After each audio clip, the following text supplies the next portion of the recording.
Hello friends, welcome to studies body. Studies body में आप सभी का स्वागत है। दोस्तों, ये NWDA यानी कि नेशनल वाटर डेवलपमेंट एजेंसी के LDC, UDC और स्टेनोग्राफर एग्जाम के लिए प्रैक्टिस सेट 3 है। तो अगर आपने बाकी के 2 प्रैक्टिस सेट नहीं देखे हैं तो जाकर उन्हें भी देख लीजिएगा, उसका लिंक आपको नीचे डिस्क्रिप्शन में मिल जाएगा। और दोस्तों, आप लोग जानते ही हैं कि इसमें कितने इंपॉर्टेंट क्वेश्चंस होते हैं। तो आइए शुरुआत करते हैं वीडियो की और देख लेते हैं आपके सेक्टर वाइज सभी क्वेश्चंस को। तो आइए, तो हमेशा की तरह हम शुरुआत करेंगे जनरल अवेयरनेस के क्वेश्चंस के साथ।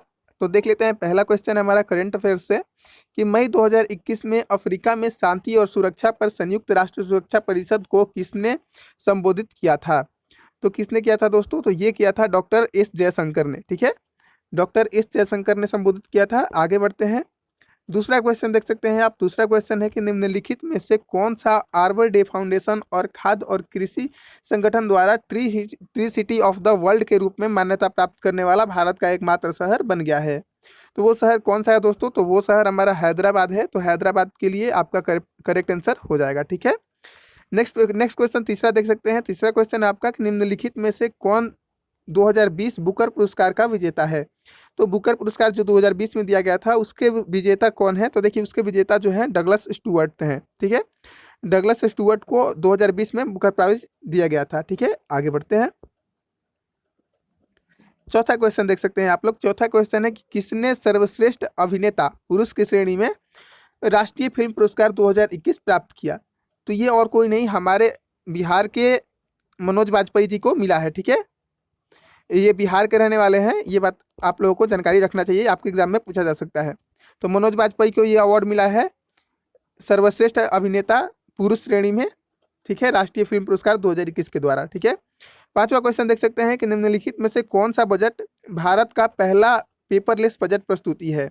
तो भारत का पहला पेपरलेस बजट प्रस्तुति जो है 2021 से 22 सत्र का है। तो ये ऑप्शन नंबर सी आपका करेक्ट आंसर है, 2021 से 22 सत्र बजट। ठीक है, आगे बढ़ते हैं, छठा क्वेश्चन देख सकते हैं आप लोग। छठा क्वेश्चन है कि निम्नलिखित में से किस देश ने हाल ही में कार्बन व्यापार योजना शुरू की है? तो कार्बन व्यापार योजना जो है वो चाइना ने शुरू की है। तो चीन आपका करेक्ट आंसर हो जाएगा दोस्तों। ठीक है, सातवां क्वेश्चन देख सकते हैं कि कौन अंतरिक्ष में उड़ान भरने वाली तीसरी भारतीय अमेरिकी महिला बनी है? देखिए, भारतीय अमेरिकी महिला कहने का मतलब भारतीय मूल की है वो और अमेरिका से जा रही हैं। ठीक है, तो ये बनी है आपका शीर्षा बंदला। ठीक है, शीर्षा बंदला बनी है। यहाँ पे शीर्षा बंदला आप लोग ध्यान रखिएगा, आपके एग्जाम के लिए काफी इंपॉर्टेंट क्वेश्चन है ये।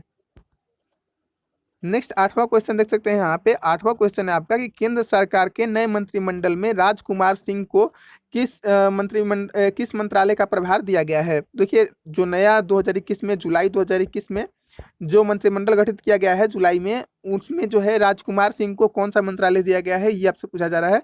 तो उन्हें विद्युत और नवीन एवं नवीनीकरण ऊर्जा मंत्रालय दिया गया है। ठीक है, ध्यान रखिएगा।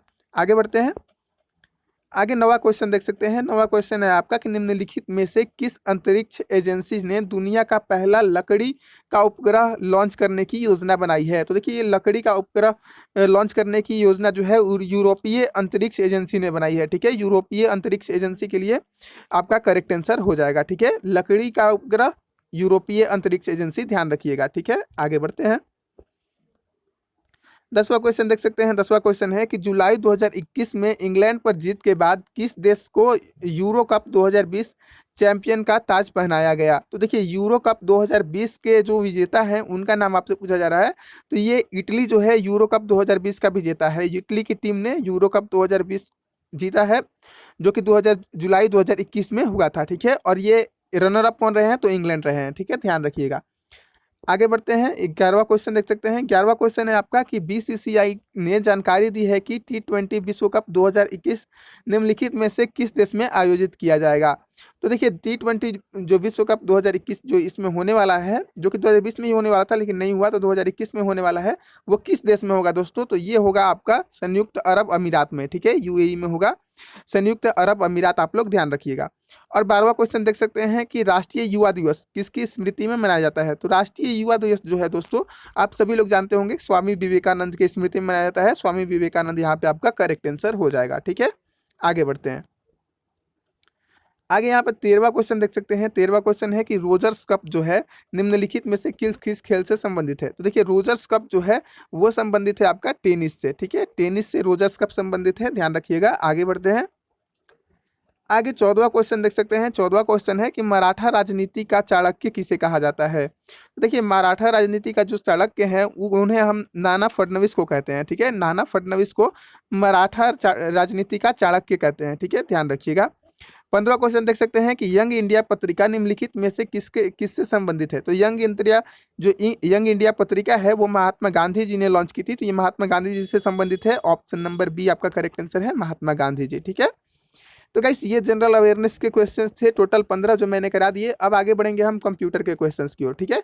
तो कंप्यूटर के भी 15 क्वेश्चंस देखेंगे। उससे पहले अगर आपने हमारे चैनल को सब्सक्राइब नहीं किया, चैनल को सब्सक्राइब कर लीजिए, वीडियो को लाइक कर लीजिए और कमेंट करके बताइए भी कि आपको वीडियो कैसा लगा, ठीक है। आइए बढ़ते हैं आगे और कंप्यूटर के क्वेश्चंस को देख लेते हैं। तो देखिए ये कंप्यूटर के क्वेश्चन है दोस्तों। कंप्यूटर का यहाँ पे पहला क्वेश्चन देख सकते हैं कि एक बाइट में कितने बिट्स होते हैं। एक बाइट में कितने बिट्स होते हैं दोस्तों। तो एक बाइट में टोटल 8 बिट्स होते हैं, ध्यान रखिएगा, ठीक है। एक बाइट में कितने 8 बिट्स होते हैं, ठीक है। निम्नलिखित में से कौन सी इकाई डेटा की सबसे सबसे बड़ी राशि का प्रतिनिधित्व करती है। तो देखिए डेटा की सबसे बड़ी राशि का प्रतिनिधित्व जो है वो टेराबाइट करती है। आप लोग ऐसे जानते होंगे, टीबी जिसे हम कहते हैं, एक टीबी कहते हैं, तो टेराबाइट यहाँ पे आपका करेक्ट आंसर हो जाएगा दोस्तों, ठीक है। आगे बढ़ते हैं। आगे तीसरा क्वेश्चन देख सकते हैं। तीसरा क्वेश्चन है कि निम्नलिखित में से कौन सी सबसे तेज मेमोरी है। देखिए सबसे तेज मेमोरी जो है वो है कैश मेमोरी, ठीक है। कैश मेमोरी जो है वो सबसे तेज मेमोरी है, ध्यान रखिएगा। चौथा क्वेश्चन देख सकते हैं कि एक साथ रीड और राइट ऑपरेशन की अनुमति देता है। तो कौन सा इसमें से एक साथ रीड और राइट के ऑपरेशन की जो है अनुमति देता है। तो ये देता है रैम, ठीक है, ध्यान रखिएगा। रैम जो है वो रीड और राइट की अनुमति देता है एक साथ। आगे पांचवा क्वेश्चन देख सकते हैं आप लोग। पांचवा क्वेश्चन है आपका कि निम्नलिखित में से केवल रीड ओनली मेमोरी एक प्रकार का नहीं है। इनमें से कौन सा जो है एक प्रकार का रोम नहीं है, ये आपसे पूछा जा रहा है। एक एक प्रकार का रोम इनमें से कौन सा नहीं है। तो देखिए इनमें से जो डी रोम है वो एक प्रकार का रोम नहीं है, ठीक है, ध्यान रखिएगा। छठा क्वेश्चन देख सकते हैं। फ्लैश खाली स्थान मेमोरी का एक प्रकार है जिसमें बहुत तेज एक्सेस टाइम होता है और उसका रजिस्टेंस अधिक होता है। तो ये कौन सी मेमोरी है दोस्तों। तो ये है आपका electrically erasable programmable read only memory, ठीक है। Electrically erasable programmable read only memory जो है एक प्रकार का ऐसा मेमोरी है जिसमें बहुत तेज एक्सेस टाइम होता है, ठीक है। एक्सेस टाइम क्या होता है, बहुत तेज होता है। तो आपका ऑप्शन नंबर सी बिल्कुल करेक्ट आंसर है। आगे 7वें क्वेश्चन की ओर बढ़ते हैं। 7वां क्वेश्चन देख सकते हैं कि मेमोरी यूनिट जो सीधे सीपीयू के साथ संचरण करती है इसे क्या कहा जाता है। तो ऐसा मेमोरी यूनिट जो सीधे सीपीयू के साथ करती है उसे हम प्राइमरी मेमोरी कहते हैं, ठीक है, ध्यान रखिएगा, प्राइमरी मेमोरी। आगे बढ़ते हैं 8वां क्वेश्चन की ओर। 8वां क्वेश्चन देख सकते हैं आप लोग कि आप बोल रहा है कि आप चयनित टेक्स्ट को कट करने के लिए और दस्तावेज में पेस्ट करने के लिए किसका उपयोग करते हैं। तो देखिए सिंपल ये पूछ रहा है कि कट और पेस्ट के लिए आप किन कीज का उपयोग करते हैं। तो आप सभी लोग जानते होंगे कि कट और पेस्ट के लिए किसका उपयोग किया जाता है। तो देखिए कट के लिए जो है Ctrl+X हम दबाते हैं और पेस्ट के लिए Ctrl+B दबाते हैं और कॉपी के लिए क्या दबाते हैं तो Ctrl+C दबाते हैं। आप लोग सभी लोग जानते होंगे। 9वां क्वेश्चन देख सकते हैं कि कंप्यूटर की दूसरी पीढ़ी को बढ़ावा देने के लिए किसने कंप्यूटर डिजाइन में वैक्यूम ट्यूबों को बदल दिया था। तो किसने बदला था वैक्यूम ट्यूबों को दोस्तों। तो किससे बदल दिया गया था, ये आपसे पूछा जा रहा है कि किससे कंप्यूटर डिजाइन में वैक्यूम ट्यूबों को बदल दिया गया था। तो इंटीग्रेटेड चिप से बदल दिया गया था, ठीक है, ध्यान रखिएगा। इंटीग्रेटेड चिप से बदल दिया, इंटीग्रेटेड चिप नहीं होगा यहाँ पे, ट्रांजिस्टर से बदल दिया गया था इन्हें। जो हमारे वैक्यूम ट्यूब पहले लगाए जाते थे कंप्यूटर में, उनकी दूसरी पीढ़ी में बढ़ावा देने के लिए इन्हें ट्रांजिस्टर्स में बदल दिया गया था, ठीक है। और उसके बाद जो है इंटीग्रेटेड चिप में बदला गया था, लेकिन द्वितीय जब पीढ़ी थी, दूसरी पीढ़ी थी, तो ट्रांजिस्टर में ही बदला गया था, ये बात ध्यान रखिएगा। आगे बढ़ते हैं। आगे 10वां क्वेश्चन देख सकते हैं। 10वां क्वेश्चन है आपका कि कंप्यूटर में मॉडेम का अर्थ क्या होता है। तो देखिए कंप्यूटर में मॉडेम का अर्थ होता है मॉड्यूलेटर डिड्यूलेटर, ठीक है। मॉड्यूलेटर डिड्यूलेटर का जो पूर्ण रूप है वो होता है मॉडेम, ठीक है, ध्यान रखिएगा। 11वां क्वेश्चन देख सकते हैं कि निम्नलिखित में से कौन सा विकल्प ऑप्टिकल सॉरी ऑपरेटिंग सिस्टम का एक कार्य नहीं है। देखिए दोस्तों, मैं थोड़ा सा फास्ट करा रहा हूँ, क्वेश्चंस को फास्ट कर पढ़ने की कोशिश कर रहा हूँ ताकि ये वीडियो ज़्यादा लंबी ना हो जाए, इस वजह से थोड़ा मिस्टेक भी हो जा रहा है। तो आप लोग ध्यान रखिएगा कि ऑपरेटिंग सिस्टम यहाँ पे क्या कार्य नहीं है। तो देखिए बोल रहा है कि इसका आंसर हो जाएगा आपका डेटाबेस प्रबंधन जो है, डेटाबेस मैनेजमेंट, वो आपका करेक्ट आंसर हो जाएगा ऑप्शन नंबर डी। ठीक है, आगे बढ़ते हैं। आगे 12वां क्वेश्चन देख सकते हैं। 12वां क्वेश्चन है कि एमएस वर्ड का मान्य प्रारूप है। एमएस वर्ड का मतलब किस फॉर्मेट में होता है, तो ये डॉट डीओसी में होता है, डॉट डीओसी फॉर्मेट में होता है। ठीक है, ध्यान रखिएगा। 13वां क्वेश्चन देख सकते हैं कि निम्नलिखित में से कौन सा आउटपुट डिवाइस है। तो देखिए आउटपुट डिवाइस जो है प्रिंटर और मॉनिटर दोनों है। ठीक है, तो ए और बी आपका करेक्ट आंसर हो जाएगा, प्रिंटर और मॉनिटर दोनों। तो 14वां क्वेश्चन देख सकते हैं। 14वां क्वेश्चन है आपका कि निम्नलिखित में से कौन एक इनपुट डिवाइस का उदाहरण है। तो इनपुट डिवाइस का उदाहरण इसमें केवल एक ही है, वो है वेबकैम। ठीक है, वेबकैम का आप लोग ध्यान रखिएगा। आगे बढ़ते हैं और 15वां क्वेश्चन देख लेते हैं। 15वां क्वेश्चन है आप लोगों का कि निम्नलिखित में से कौन एक इंटरनेट ब्राउजर है। तो इंटरनेट ब्राउजर इसमें से जो ओपेरा है वो एक इंटरनेट ब्राउजर है, तो ओपेरा आपका करेक्ट आंसर हो जाएगा दोस्तों। ठीक है, तो ये दोस्तों ये कंप्यूटर के मोस्ट इंपॉर्टेंट 15 क्वेश्चंस मैंने करा दिए हैं, जो कि बाकी के 2 प्रैक्टिस सेट में भी मैंने कराए हैं। तो अगर आपने उन्हें नहीं दिखाया तो उन्हें भी जाकर देखिएगा। और आगे बढ़ते हैं अब मैथ के क्वेश्चंस की ओर। ठीक है, अब मैथ के क्वेश्चंस हम देखेंगे दोस्तों, तो आइए।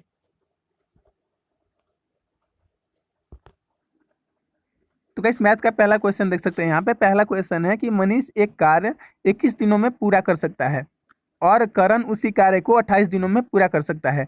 यदि दोनों 7 दिन के लिए एक साथ कार्य करते हैं तो कुल कार्य कितने कितने बोल रहा है कि तो कुल कार्य कितना भिन्न शेष है। तो कुल कार्य का शेष कितना बच जाएगा, ये आपसे पूछा जा रहा है। ठीक है, तो आइए इसे सॉल्व कर लेते हैं। देखिए मनीष बोल रहा है कि एक कार्य को 21 दिनों में कर सकता है और करण उसी कार्य को क्या कर सकता है, 28 दिनों में पूरा कर लेता है। तो हम पहले पूरा कार्य निकालेंगे, टोटल कार्य हमारा कितना हो रहा है। तो हम उसके लिए क्या करते हैं, दोनों का एलसीएम लेते हैं। तो दोनों का एलसीएम हमारा हो जाएगा 84। ठीक है, तो इसके बाद हम क्या करते हैं, इसकी इफिशियंसी निकाल लेते हैं इन लोगों की। ठीक है, तो मनीष की इफिशियंसी काम करने की क्या है, तो 21 से 84 में भाग देंगे तो 4 बार में कटेगा, 21 का 84 और 3 हो जाएगा। करण की इफिशियंसी 28 में 84 से भाग देंगे तो यानी कि मनीष जो है एक दिन में 4 कार्य करता है और करण जो है एक दिन में 3 कार्य करता है। ठीक है, तो आगे क्या बोला जा रहा है, आगे बोला जा रहा है कि यदि दोनों 7 दिन के लिए एक साथ कार्य करते हैं, तो एक दिन के लिए ये दोनों कितना कार्य करते हैं, तो एक दिन के लिए ये दोनों 7 कार्य करते हैं। तो अगर 7 दिन के लिए करेंगे तो 7 दिन के लिए ये टोटल 49 कार्य करेंगे। 7 दिनों में कितना 49 काम करेंगे, कितना काम करेंगे दोस्तों, तो 49 काम करेंगे 7 दिनों में, ये दोनों अगर साथ में मिल जाते। तो अगर ये 7 दिन उन्होंने काम कर लिया, टोटल काम 84 है, तो अब शेष कार्य कितना बचा, तो इसमें से घटा लेंगे हम। तो शेष कार्य हमारा कितना बचा, 35 बचा। ठीक है, 35 हमारा शेष कार्य बचा। तो पूछा क्या जा रहा है कि कुल कार्य का कितना भिन्न शेष है, तो भिन्न में पूछा जा रहा है, तो यानी कि 35 बटा में 84 कर लेंगे हम। तो 35 काट लेते हैं 7 से, तो 7 बचे 35 और 12 से 84, यानी कि 5/12 कार्य अभी हमारा शेष रहेगा। तो यहाँ पे 5/12 आपका करेक्ट आंसर हो जाएगा दोस्तों। ठीक है, आई होप क्वेश्चंस आपको समझ में आ रहे होंगे। नहीं समझ में आएंगे तो मैं इन्हें फिर से बता दूंगा, ऐसी कोई बात नहीं है। और इसे आप जो है इस क्वेश्चन को आप जो आपके बुक में मेथड दिया होता है उससे भी कर सकते हैं। जैसे 1/21 और प्लस 1/28, इस तरह से करके पहले आप टोटल कार्य निकाल लेंगे, उसके बाद 7 दिनों का कार्य निकाल लेंगे, उसके बाद जो है भिन्न भिन्न शेष जो बचेगा उसके लिए आप माइनस कर लेंगे 1 से। ठीक है, तो आप इसे ट्राई करिएगा। आगे बढ़ते हैं फिलहाल दूसरे क्वेश्चन की ओर। दूसरा क्वेश्चन देख सकते हैं। दूसरा क्वेश्चन है कि एक परीक्षा में उपस्थित हुए 210 छात्रों के औसत अंक 45 है। तो देखिए 210 छात्रों के औसत अंक कितने हैं, 45 है। तो 45 से अगर हम गुना कर लेते हैं 210 में, तो हमारा क्या निकल जाएगा, टोटल अंक निकल जाएगा। तो कितना आ जाएगा, ये आ जाएगा 94/50। ठीक है, ये टोटल अंक आ गया। अब आगे बढ़ते हैं। बोल रहा है कि असफल छात्रों का औसत 27 है। असफल छात्रों का औसत 27 है। तो हम मान लेते हैं कि असफल छात्र कितने हैं, 1 से, इनके कितने औसत है, 27 है। ठीक है, अब टोटल अंक निकल गए असफल के। आगे बोल रहा है कि जबकि उत्तीर्ण छात्रों के औसत अंक 54 है। तो देखिए 210 में से अगर x फेल है तो पास कितने होंगे, x फेल है तो 210 माइनस x जो है वो पास होंगे। ठीक है, तो इनका औसत कितना है, 54 है। ठीक है, दोनों के अंकों को अगर हम जोड़ देंगे तो टोटल हमारा कितना आ जाएगा, टोटल हमारा अगर फेल वाले के अंक और पास वाले के अंक जोड़ देंगे तो हमारा टोटल अंक आ जाएगा बराबर में। ठीक है, ध्यान रखिएगा। तो 27x ये हो गया, और प्लस में अगर इससे हम गुना कर लेते हैं 210 से 54 में, तो आ जाएगा 11,340 माइनस 54x इक्वल टू 94/50। ठीक है, आगे बढ़ते हैं। तो ये हो जाएगा, इधर 54 में से अगर 27 घटा लेते हैं तो ये हो जाएगा 27x और इधर घटा लेते हैं। अगर 11,340 में से 94,80 को माइनस कर लेंगे तो ये बचेगा 1890। अगर हम इसे काट लेते हैं तो काटने पे कितना बचेगा, तो 27 से अगर हम काटेंगे तो ये 70 बार में चला जाएगा। ठीक है, एक्स इक्वल टू कितना आ जाएगा, 70। ठीक है, एक्स इक्वल टू कितना आ गया, 70 आ गया। तो अब पूछा क्या जा रहा है कि उत्तीर्ण छात्रों की संख्या पूछा जा रहा है। तो एक हमने किसे माना था, एक हमने फेल वाले को माना था। ठीक है, तो फेल वाले हमारे 70 हैं, तो पास वाले कितने हैं, तो हम 210 में से 70 को माइनस कर लेंगे। ठीक है, तो 210 में से 70 को माइनस कर लेंगे तो 140 हमारे क्या हो जाएंगे, पास वाले हो जाएंगे। तो 140 हमारा करेक्ट आंसर हो जाएगा दोस्तों। ठीक है, आगे बढ़ते हैं नेक्स्ट क्वेश्चन की ओर। नेक्स्ट क्वेश्चन देख सकते हैं। अगला क्वेश्चन सेम उसी तरह का है। बोल रहा है कि एक दुकानदार ने 8,000 रुपए में 2 साइकिल खरीदी हैं। उसके एक साइकिल पर 20% की लाभ और दूसरी पर 30% घाटे पर उसने बेच दी। ठीक है, दोनों साइकिलों को। बोल रहा है कि कुल मिलाकर उसे न तो लाभ हुआ और न ही हानि हुई। तो दूसरी साइकिल की लागत ज्ञात करना है हमें। ठीक है, तो देखिए इस क्वेश्चन को भी हम वैसे ही बनाएंगे। मान लेंगे कि एक साइकिल एक्स है, एक साइकिल का मूल्य हमारा एक्स है, तो दूसरे का कितना हो जाएगा, 8,000 माइनस एक्स हो जाएगा दोस्तों। एक का हम मूल्य मान लेते हैं एक्स है, तो दूसरे का कितना हो जाएगा, 8,000 माइनस एक्स हो जाएगा। ठीक है, तो एक साइकिल पे क्या हो रहा है, इसको 20% का लाभ हो रहा है। ठीक है, और दूसरे पे क्या हो रहा है, इसको 30% की हानि हो रही है। तो यहाँ पे 70/100 हो जाएगा। बराबर में बोल कह रहा है कि लास्ट में इसे ना तो हानि होती है ना तो लाभ होती है, यानी कि टोटल दोनों को बेचने के बाद 8,000 इसको रुपया मिल जाता है, तभी तो इसको ना लाभ हुई ना हानि हुई। ठीक है, एक जीरो से एक जीरो काट लेंगे तो ये हो गया 12x/10 और प्लस यहाँ से हम एक जीरो से एक जीरो काट लेंगे। अगर 7/10 में हम 8,000 से गुना करेंगे तो यहाँ पे 5600 हमारा आ जाएगा और माइनस 7x/10 इक्वल टू हमारा कितना आ गया, 8,000। ठीक है, ये इसमें से घट जाएगा, 7x में से 12x में 7x घट जाएगा तो ये बचेगा 5x/10 और यहाँ पे 8,000 में से 5600 घटेगा तो कितना बचेगा, 2400 बच जाएगा। ठीक है, 5×10 2 बार में कट गया और 2400 में 2 से गुना कर लेते हैं तो कितना आ गया हमारा, 4800 आ गया। ठीक है, तो 4800 हमारा कितना आ गया, वो उस साइकिल का दाम आ गई जिसपे हमको लाभ हो रहा था। ठीक है, तो ये पूछ रहा है कि दूसरी साइकिल का जिसपे 30% का घटा हो रहा है, यानी कि दूसरी साइकिल का पूछ रहा है। तो इसमें से हम 4800 में से 8,000 में से 4800 को माइनस कर लेंगे। तो 8,000 में से अगर हम 4800 को माइनस कर लेते हैं तो हमारा कितना बचेगा, 3200 बचेगा। तो हमारा 32 जो है करेक्ट आंसर हो जाएगा, 3200। ठीक है, आगे बढ़ते हैं दोस्तों।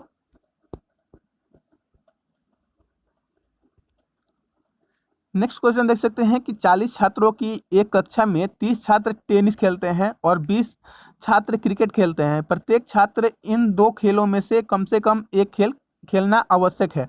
मतलब प्रत्येक छात्र को एक खेल खेलना है, तो बोल रहा है कि कितने छात्र दोनों खेल खेलते हैं। देखिए इस क्वेश्चन को मैंने पिछली वीडियो में भी कराया था, तो अगर आपने प्रैक्टिस सेट 2 नहीं देखा है तो उसे देख लीजिए डिटेल में, अगर आप लोग जानना चाहते होंगे तो देखिए इसे करते क्या है, बेसिकली 30 और 20 को जोड़ लेंगे तो कितना हो गया, 50 हो गया। 50 में से हम 40 को माइनस कर लेंगे तो हमारे 10 जो बचे, यानी कि दोनों खेल जो टोटल लड़के हैं जो खेल रहे हैं, एक 30 टेनिस खेल रहे हैं और 20 छात्र जो है क्रिकेट खेल रहे हैं, तो टोटल 50 लोग खेल रहे हैं। तो 50 में से हम 40 को, क्योंकि टोटल 40 लड़के तो 40 ही है ना, तो 10 लोग ऐसे निकल गए हमारे जो कि क्रिकेट भी खेल रहे हैं और टेनिस भी खेल रहे हैं। ठीक है, अगर ज़्यादा डिटेल में आप जानना चाहते होंगे, अगर आप इसका फॉर्मूला जानना चाहते होंगे तो आप प्रैक्टिस सेट 2 जरूर देखिए जाकर उसमें, तो उसमें आपको फॉर्मूला भी मिल जाएगा। ठीक है, आगे बढ़ते हैं। आगे देख सकते हैं नेक्स्ट क्वेश्चन है कि जैस ने एक आयताकार बगीचे पर बाड़ लगाई जिसका आयाम 40 मीटर और 24 मीटर है ना। तो बोल रहा है कि 15 रुपये प्रति मीटर की दर से बाड़ लगाने की कीमत क्या होगी। तो देखिए एक आयताकार जमीन है, उसमें जो है 40 मीटर है और 24 मीटर है। इसको आप अच्छे से बना लीजिएगा इस तरह से।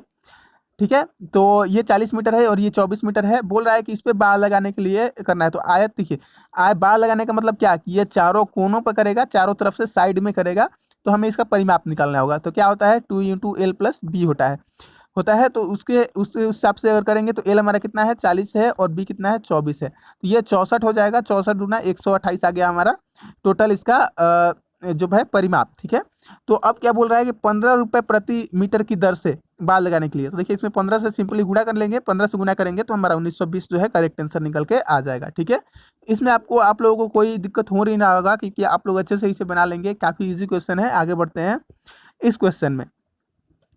देखिए ये भी क्वेश्चन इजी ही है, लेकिन ये थोड़ा सा समझने वाला क्वेश्चन है। आप सबको समझ में नहीं आएगा। अगर आपने ये पहले क्वेश्चन नहीं बनाया होगा तो आपको समझ में नहीं आएगा कि करना क्या है। तो अगर आपने इस क्वेश्चन को पहले बनाया होगा तो आप लोग तो ऐसे चुटकियों में बना देंगे।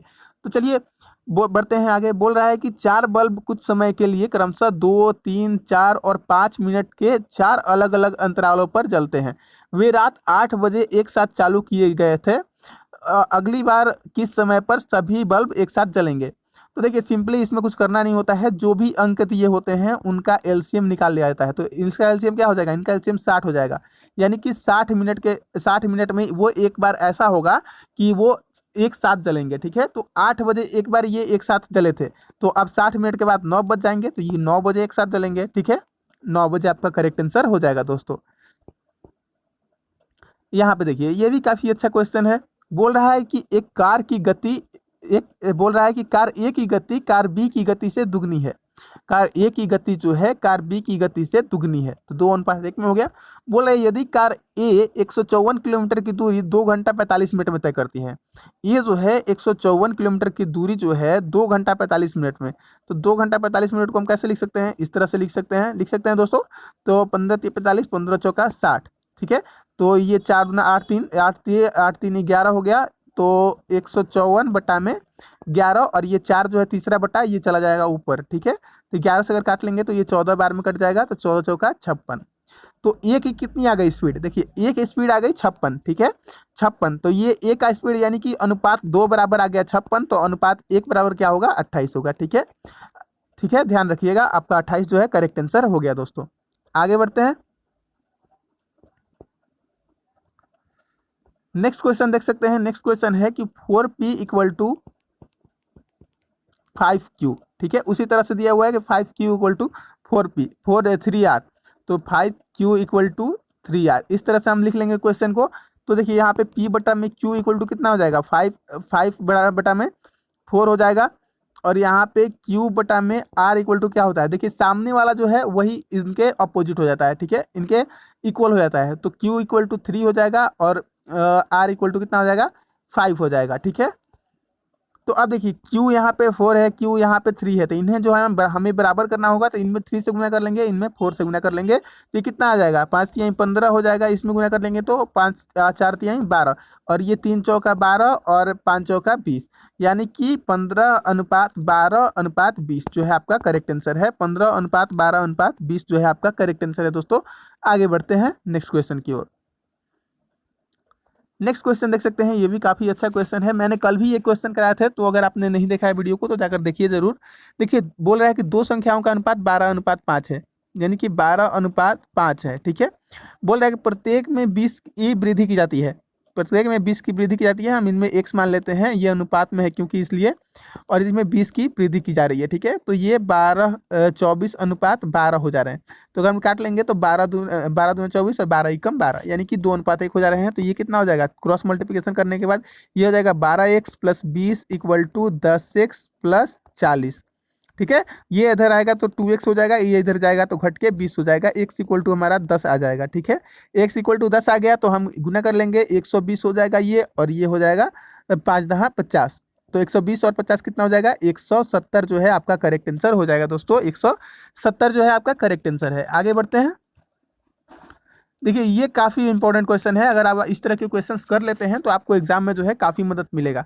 देखिए बोला जा रहा है कि x² - 2x + 1 = 0 है, तो x³ + 1/x³ का मान निकालना है। ठीक है, देखिए ये एक इक्वेशन दिया गया है, इसे आप सोल्व करने से अच्छा है कि इसमें क्या करेंगे, हम x से भाग देंगे। तो अगर हम इसमें x से भाग देते हैं तो ये क्या हो जाएगा? दोनों तरफ हम x से भाग दे रहे हैं, तो ये देखिए ये कट गया, x² से मतलब x एक कट गया, ये x से कट गया, और ये नहीं कटेगा, और ये 0 से 0 ही हो जाएगा।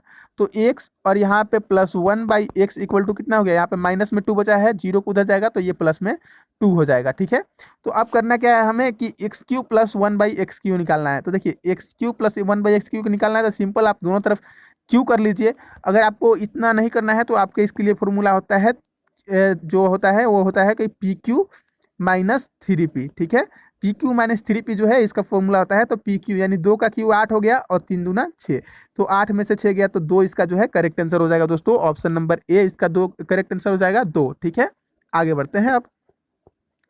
तो आगे दोस्तों हम पहुंच गए यहाँ पे रीजनिंग के क्वेश्चंस की ओर। तो रीजनिंग के क्वेश्चंस भी देख लेते हैं, लेकिन अगर अभी तक आपने वीडियो को लाइक नहीं किया तो वीडियो को लाइक जरूर कर लीजिएगा। ठीक है, आइए बोला जा रहा है रीजनिंग के पहला क्वेश्चन में कि क्रिकेट को, हाँ क्रिकेट में जो है बल्ला से संबंधित है, तो टेनिस जो है किससे संबंधित है? तो देखिए क्रिकेट जो है बल्ले से खिलाया जाता है, तो टेनिस जो है रैकेट से खिलाया जाता है दोस्तों, ठीक है, रैकेट से टेनिस खिलाया जाता है। आगे बढ़ते हैं, आगे नेक्स्ट क्वेश्चन देख सकते हैं। नेक्स्ट क्वेश्चन है कि यदि ये बोल रहा है कि एक निश्चित कूट भाषा में वॉच को इस तरह से लिखा जाता है, ठीक है, उसी तरह से क्लॉक को किस तरह से लिखा जाएगा? तो देखिए ये हुआ क्या है, लास्ट वाले को पहले लिखा जा रहा है, उसके बाद वाला को, तो इसी तरह से क्लॉक को तो हम पहले के लिख लेंगे, फिर सी लिख लेंगे, फिर ओ, फिर एल, फिर सी। तो ये किस में है दोस्तों? तो ये आ जाएगा हमारा ऑप्शन नंबर ए में, ठीक है, ऑप्शन नंबर ए ही में आ रहा है ना, हाँ ए ही में आ रहा है। चलिए आगे बढ़ते हैं, ये काफी अच्छा क्वेश्चन है, आइए देख लेते हैं, इसे आप लोग भी सॉल्व कीजिएगा अपने कॉपी पेन में। तो देखिए इस तरह से क्वेश्चंस में आप पहले जो पहला नियम है वो आप क्या कीजिएगा, पहला नियम जो है आप इनके बीच का अंतर फाइंड कीजिएगा, इनके बीच का अंतर फाइंड कीजिएगा, ये ही सबसे पहला नियम है और इसी पे ये बनेगा भी। तो देखिए इनके बीच का 19 और 59 का बीच का अंतर हो जाएगा 40, और 59 और 40 के बीच का अंतर हो जाएगा 35, और 94 और 124 के बीच का अंतर हो जाएगा 30, और 124 और 149 के बीच का अंतर कितना हो जाएगा 25। तो देखिए 5 यहाँ 40 था, फिर 35 आया, फिर 30, तो फिर 25। तो यहाँ पे आप लोग अच्छे से जानते हैं कि अंतर जो अब कितना का होगा, 20 का होगा, यानी कि 5-5 का जो है अंतर हो रहा है इनमें, ठीक है, 5-5 अंतर घट रहा है, पहले 40 था, फिर 35 हुआ, फिर 30 हुआ, फिर 25 हुआ, तो अब क्या होगा 20 होगा। तो 149 में से हम क्या कर लेंगे, 20 को माइनस कर लेंगे, सॉरी 20 को प्लस कर लेंगे 149 में, क्योंकि देखिए यह भी आप देखना होगा, ठीक है, ये भी यहाँ पे दोस्तों देखना होगा कि सब में प्लस हो रहा है। ये देखिए 19 में प्लस हुआ तो ये 59 हो गया, 59 में 35 प्लस हुआ तो ये 94 हो गया, 94 में प्लस हुआ तो 35 हुआ, 30 हुआ तो 124 हो गया, 124 में 25 प्लस हुआ तो 149, तो 149 में 20 प्लस कर लेंगे हम, तो 149 में अगर हम 20 प्लस कर लेंगे तो ये कितना हो जाएगा, 169 हो जाएगा, यानी कि आपका ऑप्शन नंबर बी जो है करेक्ट आंसर हो जाएगा 169, ठीक है। आगे बढ़ते हैं, देखिए इनमें से बोला जा रहा है कि प्याज, पालक, जैतून और पत्ता गोभी में कौन सा जो है भिन्न है? तो देखिए इसमें जैतून जो है वो भिन्न है, आप लोग अच्छे से जानते होंगे, इसमें ज़्यादा चर्चा करने की जरूरत नहीं है। आगे बढ़ते हैं, नेक्स्ट क्वेश्चन देख सकते हैं कि समद्विबाहु त्रिभुज और यहाँ पे आयत किससे संबंधित है? तो ये समद्विबाहु क्या होता है, एक त्रिभुज होता है, और आयत क्या होता है, तो एक चतुर्भुज होता है, ठीक है, चतुर्भुज यहाँ पे करेक्ट आंसर हो जाएगा। यहाँ पे देखिए ये भी अच्छा क्वेश्चन है, बोल रहा है कि बॉम्बे को इस तरह से लिखा जाता है, शिमला को इस तरह से लिखा जाता है, तो नागपुर को किस तरह से लिखा जाएगा? तो ये कुछ किया नहीं गया है, बी के बाद देखिए यहाँ पे बी के बाद सी डी एक अंक बढ़ाया गया है, बी के बाद सी डी किया गया है, ओ के बाद पी क्यू, और यहाँ पे एम के बाद एन ओ किया गया है। उसी तरह से देखिए एस के बाद यहाँ पे एस के बाद टी छोड़ा गया है, यू आया है, एच के बाद आई छोड़ा गया है, जे आया है। उसी प्रकार से अगर हम एन के बाद ओ छोड़ेंगे तो पी आएगा, ए के बाद बी छोड़ेंगे तो क्या आएगा, बी के बाद बी छोड़ेंगे तो सी आएगा, उसी के बाद जी के बाद एच छोड़ेंगे तो क्या आएगा, आई आएगा, उसके बाद यू के बाद क्या होता है, भी छोड़ेंगे तो, हाँ पहले यहाँ पे पी को भी रखना है, तो पी के बाद यहाँ पे क्यू छोड़ेंगे तो क्या आएगा, आर आएगा। तो यहाँ पे हम देख लेते हैं कि पी सी आई आर किसी में आ रहा है, तो ये पहले वाले में ही पी सी आई आर आ रहा है, लेकिन यहाँ पे नीचे भी देखिए कि पी सी आई आर इसमें भी आ रहा है। तो अब यहाँ पे हम यू के बाद यू पास चलेंगे, तो यू के बाद भी छोड़ेंगे तो डब्ल्यू आएगा, ठीक है, यू के बाद भी छोड़ेंगे तो क्या आएगा, डब्ल्यू आएगा, यानी कि ऑप्शन नंबर डी आपका करेक्ट आंसर हो जाएगा। देखिए उसके बाद पी तो सब में ही है। चलिए आगे बढ़ते हैं, आगे ये भी अच्छा क्वेश्चन है कि देखिए 121 दिया हुआ है, 112 दिया गया है, उसके बाद वाट का चिन्ह दिया गया है, उसके बाद फिर 97 दिया गया है, 91 दिया गया है, और 86 दिया गया है। तो देखिए इसमें हो क्या रहा है कि पहले मैंने क्या बताया था कि आप लोग जो है अंतर पे ध्यान दीजिएगा, ठीक है, अंतर पे आप लोगों को पहले ध्यान देना है।